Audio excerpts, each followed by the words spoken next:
काय सांगाल आज आपल्या भोसरी येथून व्यसनमुक्ती केंद्राचं आज शाखेचं उद्घाटन झालेलं आहे आपल्या हातून, काय संदेश द्याल? खरं तर स्वर्गीय अंकुश भाऊ लांडगे यांनी जवळपास 25 वर्षापूर्वी आस्था व्यसनमुक्ती केंद्राची स्थापना आपल्या भोसरी येथे केली होती. जे तरुण व्यसनांच्या आहारी जातात त्यांना त्यातून बाहेर काढण्यासाठी, कारण जो व्यसनातून असतो त्याच्या परिवाराला, त्याच्या कुटुंबाला, त्याच्या मित्रपरिवाराला आणि स्वतःला त्याचा खूप मानसिक त्रास होत असतो. त्याचं आयुष्य नकारात्मकतेकडे जातं आणि तो आयुष्यातून सर्व काही गमावून बसतो. त्याला त्याच्यातून बाहेर काढण्यासाठी व्यसनमुक्ती केंद्राची स्थापना केली होती.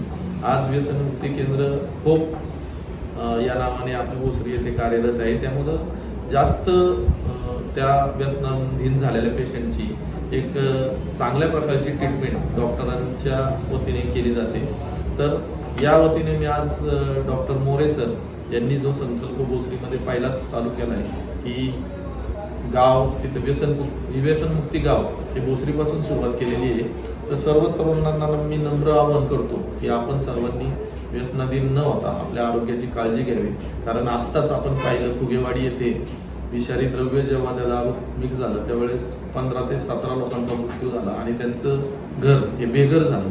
आपणही याबाबत सर्वांनी जागरूकता ठेवून याबाबत व्यवस्थित ती काळजी घ्यावी आणि कृपया कुणी व्यसन करू नये, आपल्या आरोग्याची काळजी घ्यावी अशी सर्वांना विनंती करतो.